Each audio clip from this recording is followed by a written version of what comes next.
Vamos a seguir con la segunda problemática que se habla en la modernidad, y estamos hablando de lo que ocurre en el siglo XVII hasta el XIX, la consolidación de esta modernidad y los efectos que tiene sobre la problemática filosófica relacionada con la ética.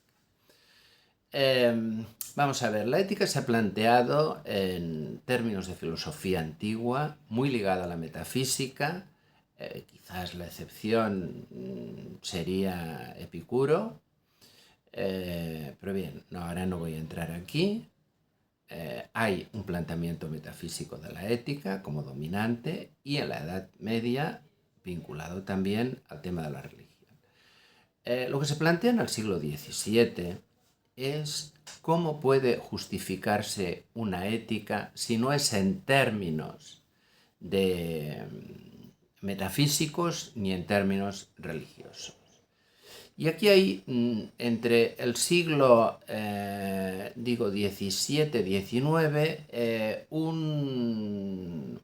vamos a ver, una división, yo diría una primera división, que sería que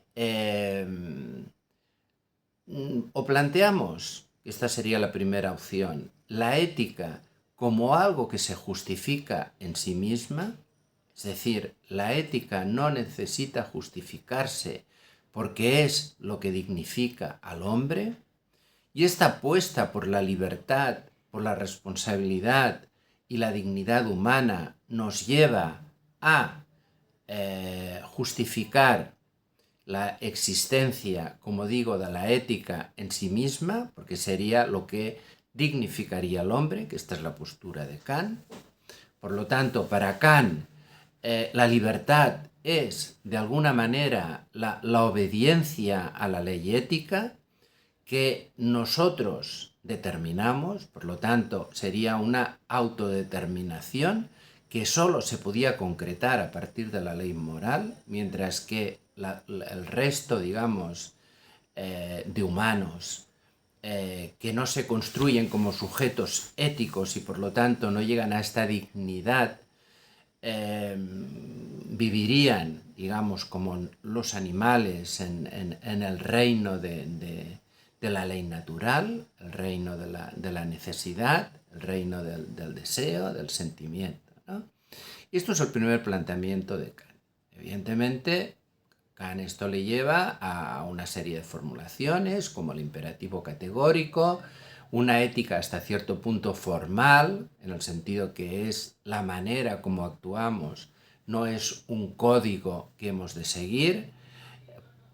Yo diría más bien una ética autónoma, porque en realidad Kant plantea unas condiciones que serían la necesaria universalidad de nuestras leyes morales y no utilizar a los otros sujetos éticos como medio, sino como fin. Por tanto, aquí tendríamos una primera línea. Y una segunda línea, que la ética es un medio para conseguir algo, para conseguir una buena convivencia. Es decir, tenemos las leyes, pero las leyes son un condicionamiento externo para la convivencia. Y la buena convivencia implica también tener unas normas internas, no depender, digamos, del miedo a las sanciones externas. Y en este sentido tenemos toda una línea que va de Hume a Mill. Y que Mill, evidentemente, ya es el que acaba justificando en términos de utilitarismo. Es decir, la moral, la ética se justifica por su utilidad. No solo por la utilidad para nosotros, aquí hay un planteamiento evidentemente altruista, pero un planteamiento altruista que de alguna manera también es egoísta, porque ser altruistas o ser algo altruista, sin contraponer el altruismo al egoísmo, es algo que nos beneficia a todos. Tanto, aquí tenemos un equilibrio que se justifica por la utilidad para la buena convivencia, incluso la utilidad para que uno pueda vivir de manera libre, y siendo reconocido y respetado por los otros, que esto sería la reflexión que empezaría Hume al afirmar que no hay hechos morales, que una cosa son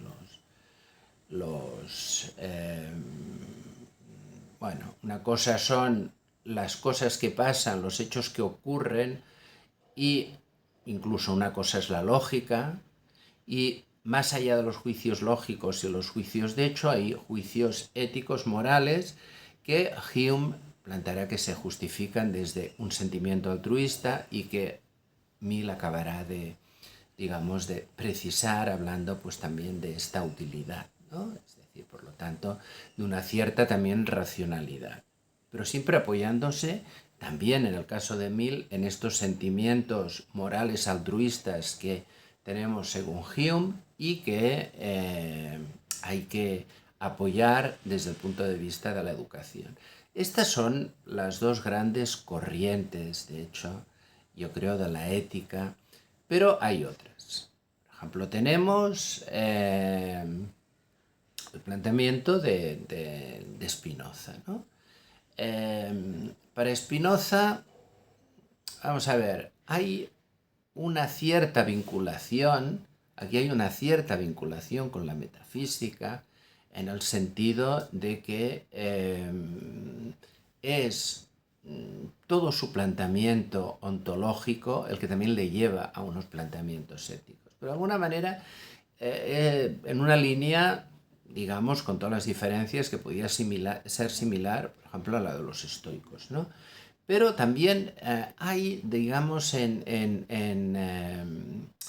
Spinoza una cierta proximidad con los planteamientos, por ejemplo, utilitaristas de Mill, en el sentido que para Spinoza no existen ni el bien ni el mal, sino ni existen, digamos, como entidades, ni existen como unos criterios, digamos, absolutos, sino que lo bueno o lo malo siempre es en función de si es algo que favorece o desfavorece la potencia, la alegría de este modo singular que es el ser humano, ¿no? Y en este sentido es bueno todo lo que le potencia esta alegría, también potencia la generosidad, las relaciones de amor. Sería malo lo que potencia la tristeza y lo que potencia, digamos, el odio, ¿no? Tenemos también, digamos, otro tipo de planteamientos éticos aquí más marginales. Por ejemplo, tenemos el de Schopenhauer, pero Schopenhauer se remitirá a una referencia que él encuentra en la sabiduría oriental, ¿no? Por lo tanto, a una cierta metafísica que sería la del Vedanta y una serie de proximidades, digamos, con lo que sería el budismo. Tenemos, por ejemplo, también a Kierkegaard, que lo que plantearía Kierkegaard sería que la ética se corresponde con un estadio relacionado con el compromiso, bastante similar a lo que plantea Kant, que sería superior al estadio estético, que es el del deseo, pero que esto queda superado, digamos, por este salto al vacío, que es el estadio religioso, ¿eh? Por lo tanto, la religión es la fe, de alguna manera, plantearía como una superación, digamos, de la ética formulada, como digo, en términos de compromiso. Tenemos finalmente a Nietzsche, es decir, Nietzsche sí que sería una tercera opción, porque tendrá también mucho impacto, que sería una ética relacionada con el tema de los valores. O sea, la ética es generadora de valores, pero lo que hay detrás de la ética es una posición afirmativa o negativa delante de la vida, ¿eh? Por lo tanto, la ética, digamos, de Nietzsche estaría vinculada, digamos, a un vitalismo, ¿no? A un aumento de la potencia. Bueno, de alguna manera también podríamos vincularlo en este sentido con Spinoza, al que Nietzsche en un determinado momento considera como un afín, pero desvinculándolo, que también es lo que era Nietzsche en su crítica a Spinoza, de su vinculación metafísica.